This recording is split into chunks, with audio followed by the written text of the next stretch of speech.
Pirmųjų savaitgalio rungtynių diena Vyčiui prasidėjo laukiamajame prie gydytojo kabineto. Ir jei mačo išvakarėse Gediminas Maceina dar atrodė sveikas, tai rungtynių rytą jau buvo aišku, kad komandos gretos išretėjo dar labiau. 4 žaidėjai beliko, tai nuo savaitės pradžios visi taip ne po biškį, bet iškart 3 žaidėjai buvo. Antradienį jau nebuvo treniruotai, tai Sebežiovo, Belevičiaus ir Radzevičiaus ir paskiau po vieną, po 2 kasdien. Tai ir neturim komandos, tai faktiškai likom 4. Pirmą kartą gyvenime pats matau tokį atvejį, kad pusė komandos būtų iškritę ir dar plus treneriai iškritę. Galų gale klubo daktaras ir tas iškritęs. Tai čia apie 60% komandos yra out dabar. Antradienį treniruotė jau 2 žaidėjai nebuvo, Tado ir Pauliaus. Tada aš blogai pasijaučiau, išsiuntė namo. Po kelių dienų augis, treneris irgi serga, kitas gal kiek mažiau, tai šiandien į varžybas bandys. Tai likom 5, gal 5 sveiki žmonės.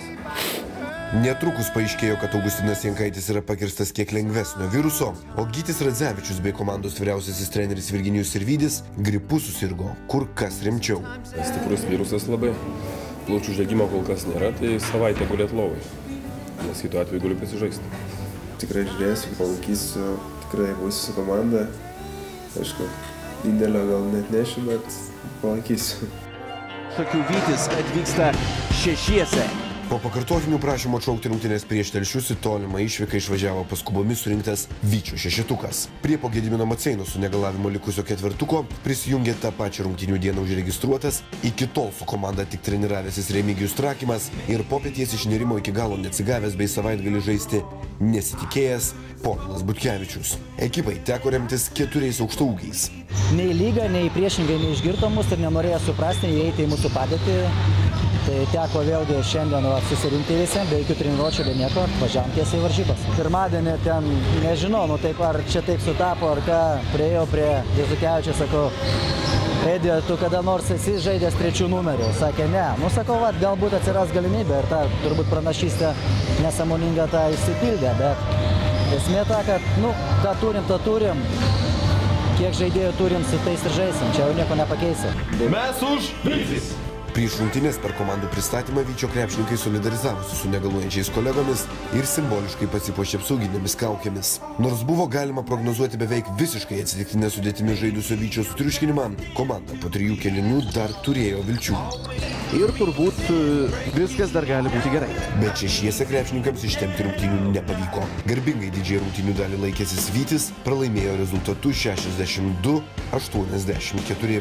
Telšių treneris Eugenijus Vaškys po laimėto susitikimo savo pasirinkimą nenukelti rungtynių aiškino neaiškia lygos sistema. Šiemet ypač šį sezoną jau yra, mano nuomonė, jau yra piknaudžiaujama.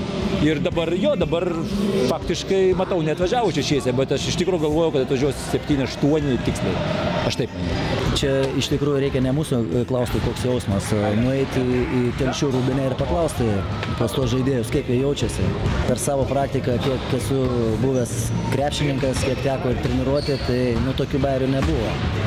Ir tikri žemaičiai kovoja, o čia, kai pusė komandos atvažiuoja ir jie čia skaito, kad kova, tai čia jie ne žemaičiai, jie tiesiog tokie, kaip sakyti, negarbingas tas žaidimas toksai gavosi. Aš suprasčiau, jeigu tik tais būtų Vyčio komanda, tik tais viena susirgusi, tai čia, kiek žinau, Jonava, plius Mažeikiai, tokiom pačiom sąlygom važiuoja, jeigu tokio lygio arba iki tokio lygio NKL vadovai nusileidžia, kad jie netiki jau žodžių, kad komanda serga ir negali žaisti, tai nežinau, čia mano asmeninė nuomonė.